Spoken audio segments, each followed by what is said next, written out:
Good morning, welcome to the second episode of Boldcast. Sorry for the 5 minutes delay. We're having a bit of power problems in Avondale today. I see you enjoyed last week's episode. Thank you so much for the support. This is Theo and... My name is Nicholas, but you can call me Nick. And we bring to you yet another bold conversation. So today we're going to talk about stepping.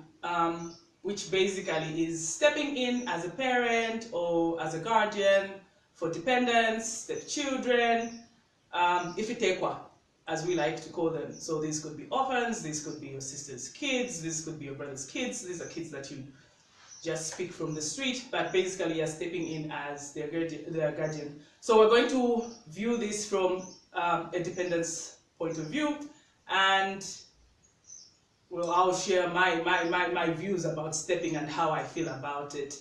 Apparently, it's something even stated in the Bible. No, well, we'll look at stepping from a biblical point of view on my side. Okay, cool. Okay, so from social media platforms, from people's stories, from our own stories, mostly the African setting is fused in with stepping. We have parents that have taken in, or rather couples, or even single people that have taken in other people's children to keep, as we call them, other people. I've seen this word thrown around a lot, other people's children. So, like we said last week, we lived in a house that was always full of people. So, this full of people were siblings, were cousins, were uncles, you know. So we grew up in a setting that was full of, people that our parents had stepped up to keep. Now, that also gave me like takeaways on what I would want to do when I grow up and have my own home. Personally, I've said this even on social media. I've said that I'm not sure if I can step up to be a stepmom. I'm not really sure if I can do that because my experience in that setting wasn't really something that I would like to happen to me. It may sound cruel, but I believe that if you know you don't have the capacity to keep other people's children, then you shouldn't keep them. Because at the end of the day, in Bemba they say, it's believed that no matter how much you raise a child who is not yours, that child is one day going to get up and go and look for their rightful relatives, parents, or whatever it is. And I think that must hurt as a woman, having stepped up, kept children, loved them as your own or not, or given them part of your love, and then at the end of the day, they just come back and throw it back in your face. So I think from that, I personally just said, okay, you know what, this is not for me. There kids who I know I could probably take care of. I could probably take care of your daughter. I could take care of our other sister's kids, because these are kids I have seen grow. These are kids I know will respect me. But I don't know. Do you think the stepping of old, where there was always the evil stepmom, evil stepdad, is what's happening even now? I think it exists even in today's world, and I have a huge question about that. Now that you mentioned evil stepmom and evil stepdad, why is it such a common thing? Why is it a common stereotype? We rarely hear of the good stepmom, the good stepdad. Why do you think it's such a common stereotype?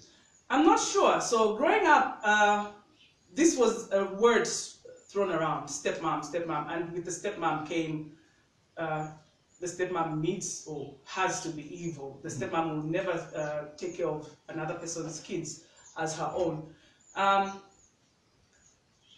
There's a point in my life that I just came to realize that, look, whether we like it or not, at the end of the day, I don't think anyone is capable of loving their own child as another person's child. There are homes I've lived in where we've been treated equally, but there's always that inkling of extra love that's given to the guardian's children, you know. Mm. And I think you need to understand, like we all just need to understand that you can't force this love on someone else. It's a natural thing. It's a natural thing. I remember having an argument with one of our siblings, and I said, look, you can't blame me if you think my mom loved me more than she loved you. That is not on me. Mm. That is a parent thing. You can't blame me. You can't blame her. This is someone she birthed. This is someone her own. You know. Mm. So it's not possible to have two children, one that you gave birth to and another that you didn't give birth to, and give them the same love. You're saying it's not possible. That you didn't birth? Yeah, you have two children. One is yours and one is not. Now listen to when I said my takeaways from how in the setting that I was raised. This is where my non-favoritism of my own kids comes in. Because at the end of the day, what that setting taught me was, with a lot of dependents or with a lot of children in the home, with a lot of, if you take one, it's more like you're putting the parents to a test. So who are they going to love more? Who are they going to pick as their favorite? This is in homes where parents actually pick favorites. I saw someone put on their status last week. They say parents don't have favorites, they just love children uniquely. I said, no. I grew up in a home where there were favorites. Like, you could see that this one is the favorite. And the rest of you were, well... Apparently, I was not apparently, the favorite. You are mom's favorite. Yes. So... I still don't believe that. Of course, the favorite never knows. So, I grew up in a home where... now that I'm older, I feel like it was a huge task, especially on mom's side, because she's the one who had to be the emotional rock, to have all these children that you have to show emotional support and love. And there's some that want it more, and there's some that will judge you for giving it to the other one more. Of course, I judged her for loving you, but I judged her for loving other people more than she loved me too, or more than she showed me love. So there's this competition amongst these kids where there's, like you said, the ones we give birth to and the ones we're just keeping.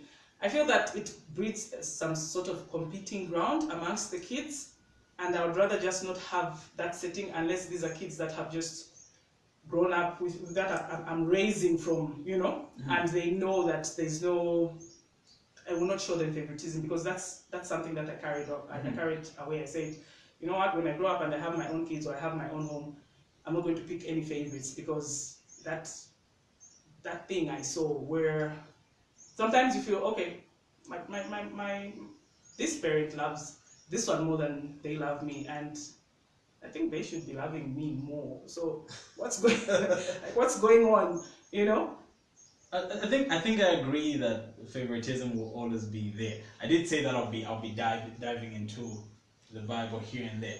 I've seen it even in Genesis. It's actually there. When Abraham has a child with the maid, Hagar, Ishmael, and then later has the promised child, Isaac, right? You remember the competition that was there between Isaac and Ishmael? There's this tension, and that's the tension that leads to Abraham's wife saying, you know what, I won't have a son doing this to my child, so send her away. And even in the Bible, we've been shown that how Ishmael was treated by his stepmother. Even the twins there was a favorite, Jacob and Esau. And Esau, yes. But those are different cases because they all come from the same parents. So and Ishmael and Isaac. You and I come from the same parents, and there was a favorite. You and Dad's favorite. He was dead. Moving on swiftly. All right. Maybe I'm a favorite. Maybe I'm not. But the favoritism will always be there. We've been shown in the Bible. We've been shown in different cases. It will always be there. I think it will always be there. And the question that I asked you earlier about is it possible to have two children, and one that is yours and one that is not yours, and not love them the same? I think it's impossible to love them the same. might sound cruel just like you, but it's impossible to love them the same. We can try to bring that love to the same level, but it's impossible. We've seen that in our own, in the home that we grew up in. Okay. So, my take on this is, how are dependents supposed to be raised? Do you think there should be a whole line on, these are my kids, let me treat them this way, and these are other people's kids, let me treat them this way? Should you treat your kids a little less better because, well, they're your kids and you have to show them that when you bring people into your home, let's treat them better, we're giving them a home, you know? Or should you treat the other ones in a less way? Because from what I've seen on social media, in most of the groups I'm in, most times women are complaining about how this, and sorry, I keep on using this word dependent because I'm trying to show you what the picture is out there. So they're always complaining about how this dependent does this, how this dependent does that, how do we keep dependence? And I'm thinking, okay, I think I grew up in a home where, if I remember correctly, we were all bought the same stuff, we all ate the same meals. That was a rule, yeah. You know, it's only after, and it's actually after my dad died that I came to realize, oh, okay, so there's actually different. I knew that when I was 17. Yeah, and I only knew that when I started looking at the birth years and birthdays. I was like, wait, how come we were Mushan and no, we were Mushan? And mom was supposed to tell me, oh, you don't come from the same, you're not all my children. And that was mom telling me, but for me, I heard it from, you know, like people that came after the funeral and whatever, and then people would be saying, and I was like, oh wait, so the rule was generally, maybe, it was never spoken that this is this one's child or this one is this one's child, or maybe they'll talk about cousins or something. Yes, we'll know that this is a cousin, but the stepping, it was never there. We weren't even allowed, because back then people would say, this is my stepsister, and I remember mom once telling me the difference between step and half, but at the end of the day it's just sister or brother, you know. But the general rule was, we all wore the same clothes. We went to the same schools, some of us, and we ate the same food. But at the end of the day, if you're going to raise kids and then, I don't know, when they grow up, they're not going to consider you, because that's my biggest fear, that if I raise kids and then they don't consider me as the person that raised them, then what am I doing this for? Shouldn't I just raise my kids? If I raise your child and then at the end of the day they're going to come and tell me, oh, I have my own mom, you're not even my mom, then why are we even doing this? I've had my kids raised somewhere else, and I think one of the biggest things that hurt the woman that raised them is when my child would refer to me as my mom, as her mom, and not her as her mom, you know? So I felt the pain when she would say that, and I'll think, okay, so this is the thing, you know? You raise someone from birth or from childhood, and then they come and spit back in your face that you're not their biological mom or whatever. Is that why people treat dependents a certain type of way? I've lived in a home where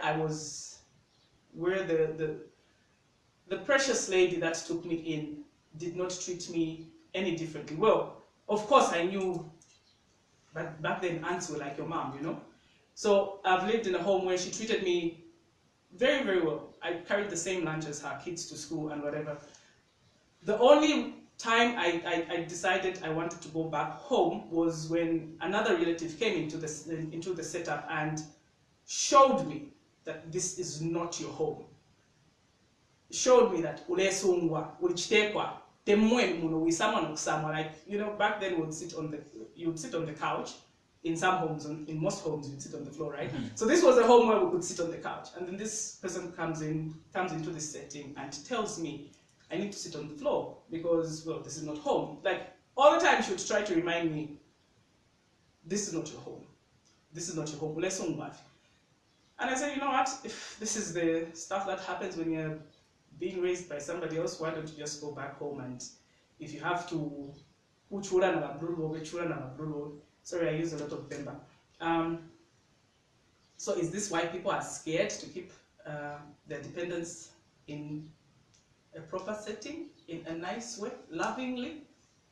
I think there's just been a whole stereotype, and there's been a few, or not so few, bad step parents that have painted a dark picture on step parenting and stepping in general. But you and I have been shown a great example. I think I don't know about you, but me personally, the fact that I only found out when I was 17 that we don't even come from the same mother, and all along that wasn't something I knew. That wasn't something I even suspected. That's something I only found out when I was 17. And to me that shows that there was mom was impartial towards everyone, and sometimes that impartiality worked against, I don't know about you, but works against me. But she was impartial. She treated us the same, but because she needed to show that I don't have a favorite, sometimes she would, She had a favorite. She had favorites. Yeah, but she was forced to show that I don't have favorites. So she would refrain from showing you that the love, that even the natural love that she's supposed to show you.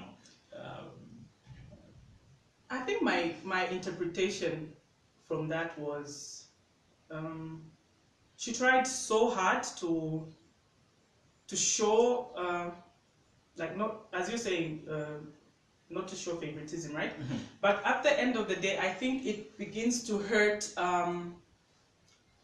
the ones that you feel should understand. So for me, so there's some years apart. So there's stuff that would happen that maybe he didn't realize it. For me, my thing was, if you're taking care of other children, and then maybe one of them acts the way that you would want your child to behave. It was always could you be like? No, I don't want to be like that person. Like, I'm my own person. I'm unique. So why are you asking me to be like that person? I don't want to be like that person. And I think it breeds a lot of rivalry. Sibling rivalry. Yes, it breeds a lot of rivalry, because now you have to pick, who am I going to treat a certain type of way? If you're treating all of them the same way, well and good for you, and I'm really happy that your home is, like that.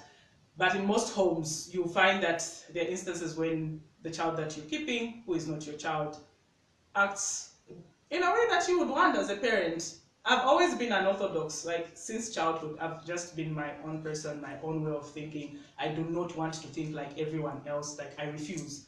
So the comparing, it used to bring some sort of resentment in me, like, okay, why am I being compared? Like, why can't you just accept me, treat me as me, love me the way I am? And then next thing, the sibling that I love the most is also one of her favorites, and I'm like, okay, now I don't want to resent him. I don't know why I couldn't resent you, but I don't want to resent him. But if you're going to draw this wedge again in between me and him, the way you've drawn this wedge in between me and this one, and I think that was a whole ground for a lot of the rivalry that I saw in our home setting, because at the end of the day, all the children want to be good in their parents' eyes. They want the favor, they want the love. They want the parents to look at them the same way they look at a certain sibling in the home. So for me, I think that's where most of my resentment and my rebelliousness in the home just came out. Like, it came to play because I didn't want to be compared to the rest of you. Like, just love me as I am. Did you ever feel any resentment? Yeah, I'll be lying if I say I didn't.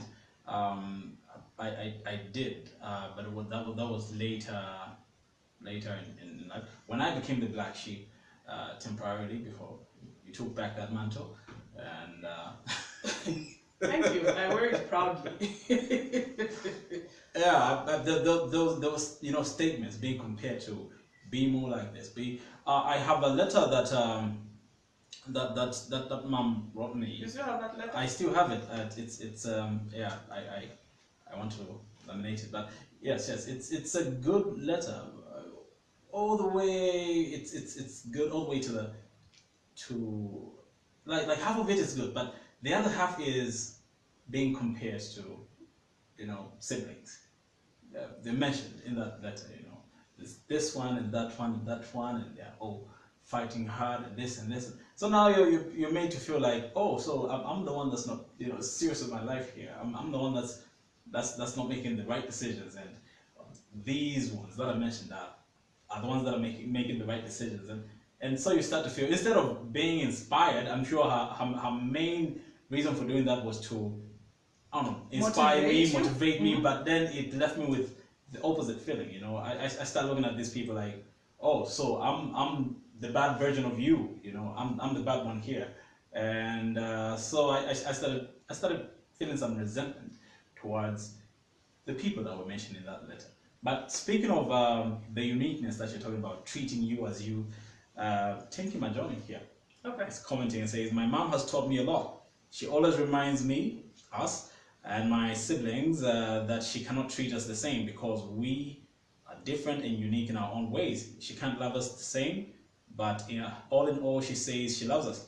And yes, she has a favorite, which is okay for me and my siblings. And she reminded us to love each other as siblings despite all that. Bravo to her mom. I try to do that to my kids. Like, there are times, now they've stopped, there were times when they would ask me continuously, who's your favorite? Who's your favorite? And then I'll ask them back, like, who do you think is my favorite? And funny enough, they would all point at each other. One would say, I think it's Selena. The other one would think, no, I think it's Constance. I think it's Stephanie. And I was like, oh, cool. I think that's a good place. So if you don't know who the favorite is, it must mean there's no favorite. Now, back to being compared, I remember, so my first daughter flunked her GCE, and when she did that, we had a conversation, and she said, it's because I feel you don't love me as much as you love my sisters. So I said, so you went and did this deliberately. But then it hit me that there's a time I actually just flunked my end of term test, like deliberately just flunked. Because, well, I was being compared. Why can't you be like this one? They always go to school and they work hard. And I'm thinking, okay, so what I do doesn't matter enough? Okay, then let me just flunk so that you should see that, okay, that's what I was doing was actually good, and this is now the worst that you can get. So these are traits that I saw in my daughter, and I was like, oh, okay, so this is where it's coming from. Somebody probably doesn't feel loved enough. But what do you think about the step parents themselves? I feel they should really be commended. Maybe as a parent, I feel it's a big step, really stepping in and just taking in unplanned, yeah, unplanned children, unplanned dependence. I feel it's a huge step. If you do that, once again, I say, do it because you want to do it. Don't do it because society expects you to be the one taking these kids in, because maybe you're the breadwinner in the family. Look, you'll be stressed. Children need more than just financial support. They need more than a roof over their heads and a bed to sleep and food to eat. They need a lot of emotional support. Are you able to give them emotional support? We've gone through life meeting people who really talk bad or really talk ill about the people that raised them. So the dynamics on both sides of the spectrum are quite different. You might think you did a good job raising these kids, and these kids took away, well, your negatives. And as a parent, you might also think, okay, they'll appreciate me as they grow up. I have some friends who actually talk really, really well about their step parents, and I was really shocked because this was the day that I was doing a post about stepping, and this person came and said, no, my stepmother was actually she raised us well. We grew up in a mixed, A blended family. a blended family, and we're all tight, we're fine. And I was like, oh, okay, so we have different settings to this. Well, mine I just see as dysfunctional. So the ones that are doing it right, I really commend you. But personally, I don't. I just came out of my childhood with a lot of fear about taking care of dependents, and luckily, they're not dependents to take care of on this side of the family. Like I'm the one who has the lot, so life did a number on me. So I'm the one who has the lot of kids. So I don't think I'm even at a capacity to start taking care of kids. But that's the thing. Is it even possible to do this right? Because I can decide to step and become a father to a child that's not mine, and I marry this woman that's the mother to that child, and I try my best. I do everything to make sure that I treat this person right. I'm the best version of a father that they can have, but they do not accept me. They do not accept me as their father. So they reject me. Even with my effort and all the right things that I'm doing, they reject me. What happens then? The two sides of the coin. They reject you. Why does the child reject you? Maybe they feel you're trying to replace their biological dad. That's usually the case. This is why I said unplanned kids. I think in the Zambian setting, children are not prepared. Parents will just get married and think, oh look, I have a baby somewhere, or I have a child somewhere. We're going to take care of this. Have you spoken to the child about this transition from their mom to this new mom? Have you told them where you're going? You need to respect this one. Now she'll be your mom. Also, why is the pressure always on the stepmom? Why do we always hear bad stepmoms, bad stepmoms? Why don't we ever talk about the bad stepdads? I think that's now the unfairness of, I think society And looks yes, at... I'm bringing my feminism into this. Society looks at a man that steps up as brave, As a hero. as a hero, or he married a woman with kids and he's taking care of the kids. But when it's the woman that's married to a man with kids, the questions that it's not the compliments that come up. It's mostly the questions. Will she treat the kids right? Will she add timosma? So unfortunately, these questions and concerns come from their fellow women. No, you don't do that. You don't do that. Really, this thing that Zambia has of it's fellow women. It's fellow. No, it's not fellow women. It's this woman who said this about this. So if I say something bad about, let's say Mlenga Kapwepwe, and then another woman comes and says something bad about Mlenga Kapwepwe, who is one of my idols, Mlenga Kapwepwe. Just using as an example. Yes. You shouldn't say women were bringing women down. You should say Theo and that other woman were talking bad about Mlenga Kapwepwe. You will not, group all of us into the fellow women. No. But you just group anyways. No. Anyways, if you see two feminists fighting, say this feminist and that feminist were fighting. Don't say feminists are fighting. So don't do this, fellow women. It's men. I always say men urge women to say things, and then when women say those things, men turn around and say, look, it's fellow women. Anyway, back to the story here.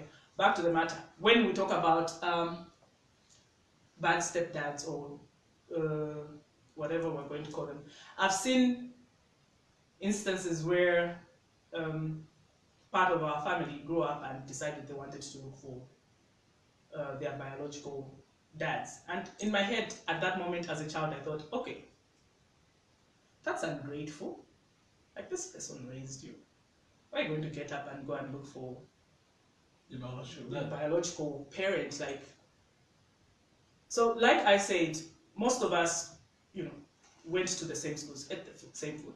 But I did realize that some actually some went to private schools, some went to government schools. That is an impact that I think will remain with the child, okay, they will realize that there was a difference. I never went to private school, but the favorite, by the way. No, you came when the money was finished. Sorry. So, for me, later when I grew up and I started shopping, so I thought, oh, okay, so in as much as we feel we were raised the same way, maybe the other people in the home didn't feel as loved or as considered as the rest of us. We, like I said earlier, we feel all a child needs is shelter, food, education. The basics. But what sort of education are you providing? Are you doing it the same way? Are you going to bring a home tutor for your child, and is that home tutor going to school your cousin's child too, or will your cousin's child have to go to some tuition center and, you know, do their work from there while your child is homeschooled, exposed that one to COVID, this one stays in the house? Like, how are you treating this? So I want people that have stepped in as guardians, as parents. Like, how do you feel about this? Do you feel there's a way, there should be a solid way of raising dependents? Are you supposed to buy them the same clothes as your kids? Or do some have to wear Mr. Price and the others have to wear Salaula, which is now thrift? Do some have to eat in the kitchen? Because this is something that happens even now. Believe me, this is something that... So some children will eat in the kitchen while the other kids will eat in the dining room or in the steam room. I was shocked when I heard that. I thought this is something that happened, that used to happen maybe in the 90s, and I was shocked that even now, 2021, there are homes where people actually do that. And I'm wondering why. Like, why are you segregating kids? What happens if the child you're raising becomes more successful than your child, and one day your child needs help, and that child will be like, no, your mom treated me a certain way, I'm not going to help you. You know, like, do we ever think of the consequences? Do we think of what's going to happen in future when we're doing all these things, or do we think of the now? Yeah. Yeah. I have another question though concerning the parents. I married a woman with children, right? I become a stepdad. Who do I put first? You know, is it the children that I put first, the interest of the children, or is it the woman that I... This is a question that's common, actually. It's one of the frequently asked questions when it comes to stepping. Yes, you know, because I think that's where it gets clouded, you know, and it's possible for a human being to love their partner and not love their children, their partner's children, you know, and sometimes it's the opposite. They love their partner and neglect their own children, you know? So these things happen. Where's the boundary? How do we balance that? Who do we put first? Is it the children? Is it the partner? Do we put them on the same plate? What do we do there? I think these are conversations that you should have with your partner. So, no, really, these are conversations that you should have with your partner before you take in these children. Like I said, do people have these conversations, or do they just think, okay, we're going to take in these kids, how are we going to treat them? If you're feeling coffee, anything, you know? Like, have the conversation with your partner. You, in case you are the one who has the child, right? Have the conversation with your partner. So, I have a child. If we're getting married or we're going to live together, we're going to live with this child. How do you want us to raise this child? I think involve your partner in these decisions, you know? Meanwhile, the child also should be spoken to, well, depending on their age. They should be spoken to and be told that there's going to be a new member of the family, and they should treat them with respect and love if they can. The thing about loving your partner and neglecting your children, I've heard many stories. I had even started writing a snippet about it on Facebook. I have permission to share this story, but of course keep it anonymous. I have a friend whose parent, one of the parents died, and within a week, the other parent had moved in their lover, who became the step. Now, during that period, this because I'm sure the step was too busy in her own world. So they brought in another dependent, an older dependent, who came to live with them, maybe look around the house, take care of the kids while the step was in their own world. And then this older dependent started molesting this older dependent started molesting my friend, and the people around didn't know, you know. So this went on until, well, an accident happened and the dependent couldn't live there anymore. So this is another thing about stepping. Someone's children going to be safe. When we spoke about molestation in the family and everything, another friend of mine came and said, you know, this topic, stepping, speaks to my heart. It's close to my heart because Mkusungiwa is where I actually encountered being molested. And this is why I refuse. I say I'd rather just keep the kids that I can actually keep an eye on, I can watch. I don't want someone's child to grow up and say, it was in your house that this happened to me, it was your husband that did this to me, it was your brother that did this to me, or it was your sister that did this to me. Let me be, when the day of reckoning comes, when I'm dying with my conscience, let my conscience be at peace and think, okay, this was on me, it wasn't on anybody else. Do we think of all these things before we take people in? Do we think of how the children's safety is going to be in your home? Do you ever consider that in your home there might be a danger to those kids? You know? Mm-hmm. So these are conversations that you should have, and you should really scan your home before you take in kids. Like, okay, if I take these kids in, what is the possible danger? What could come out of this, both from the child's perspective and from my perspective? What's going to happen if someone in my own home hurts this child? Who am I going to pick? Am I going to take the needs of a child, or am I going to protect the adult who is related to me, or who I'm in love with, or whatever? Like, at the end of the day, these are kids. Kids need protection. Yeah, they do. Yeah. I think from a biblical perspective, the Bible chased Hagar and Ishmael. Yes, that was the bad. It gave us examples on stepping, and that was the and bad side. How a parent can actually listen to their spouse. Yes, so it showed us, and I believe there's no single situation that can happen in our life today that hasn't been already dealt with from a biblical perspective. The bad side has already been given: Hagar, Ishmael, Abraham, and Sarah, and how there was bad stepping there. But there's also a good example given in the New Testament. Joseph is one of my favorite characters. You know, Joseph is one of my favorite characters.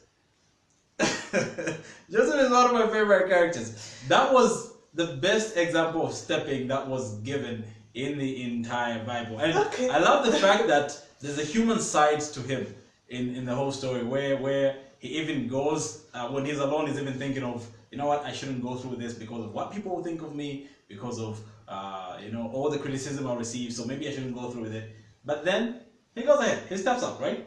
That's not his biological child, but he steps up. He raises the child that's not his. And he raises him so well. How do I know that? Because throughout the life of Jesus, they call him the son of Joseph. You know, isn't he Jesus, the son of Joseph? So they call him the son of Joseph. They don't even mention the fact that he's a stepchild or the son of somebody else. They call him the son of Joseph. The people that knew him, the people that saw how, the people that were from the community. And when he went back to Jerusalem, they looked at him and said, but isn't this the Jesus we know? Isn't his father Joseph the carpenter? He raises Jesus so well. He steps up, and he's the perfect example of a stepfather that we have. So there's the bad side of stepping in the Old Testament, then we're showing the good side in the New Testament. So aside from Joseph, who else? In the Bible? I think God himself is the standard. You're not going to take me there. Don't take me there. Just aside from Joseph, who else? Okay, fine. fine. Okay, I won't go there. There were no children there, but people take people in, I guess. Joseph did a commendable, from the story in the Bible. Joseph did a commendable job of accepting even a whole pregnancy that wasn't his, not even biological child or whatever. He accepted the whole pregnancy. And then he raised this child as his own. He taught him, Joseph was a carpenter too, right? Yes, so taught him his crafts. Yes. So we only have Joseph in the Bible, apparently. And maybe that's why we don't have a certain example, a certain standard of how we should treat people that we take in as our dependents. But really, I feel if people want to take people in, there are a lot of questions that should go through their minds.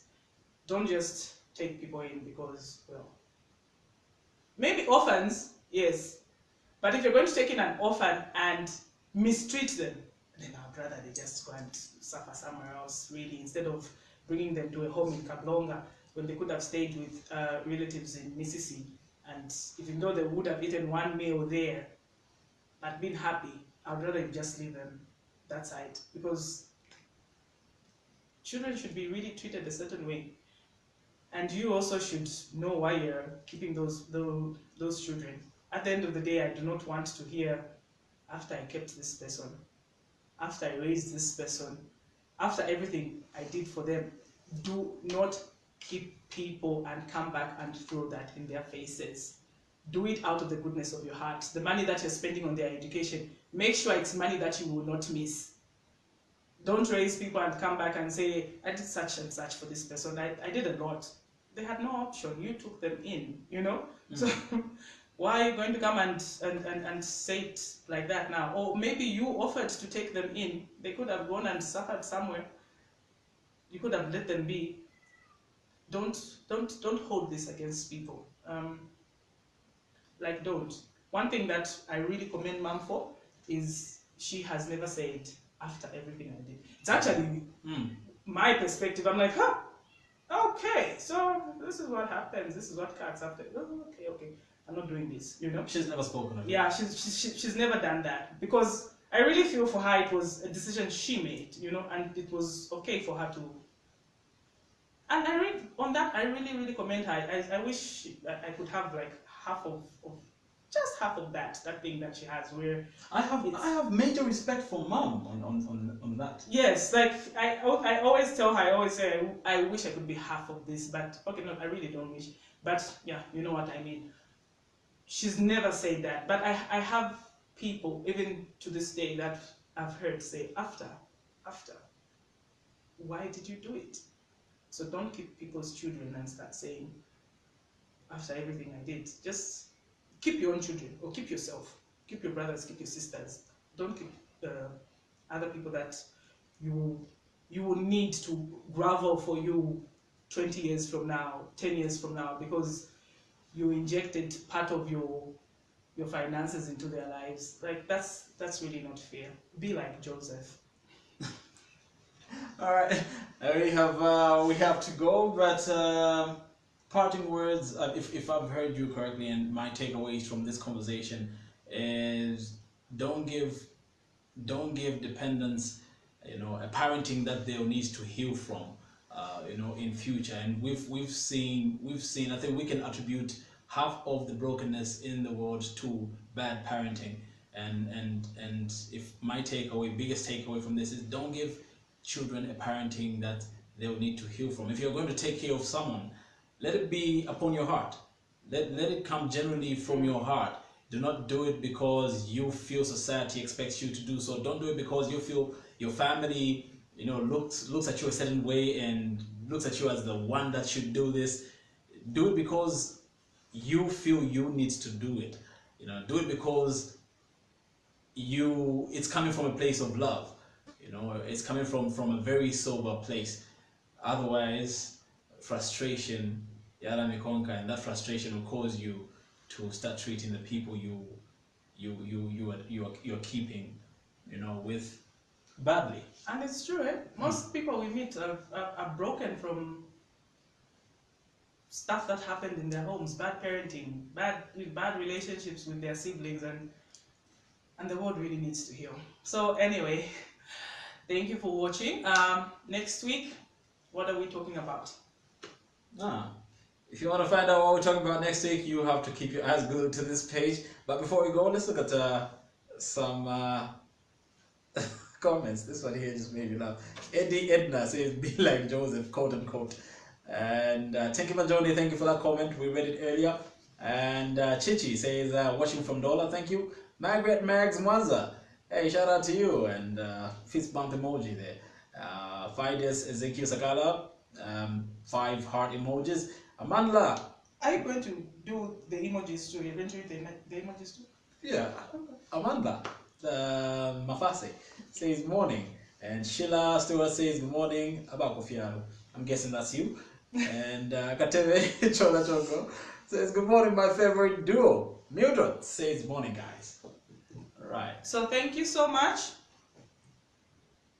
Thank you so much for watching this episode. Share, like, and follow the page and share this with your friends and audiences. And we have a lot more topics here, bold conversations, and find out what we're talking about next week. It's a pretty interesting conversation. So yeah, but for now, it's bye.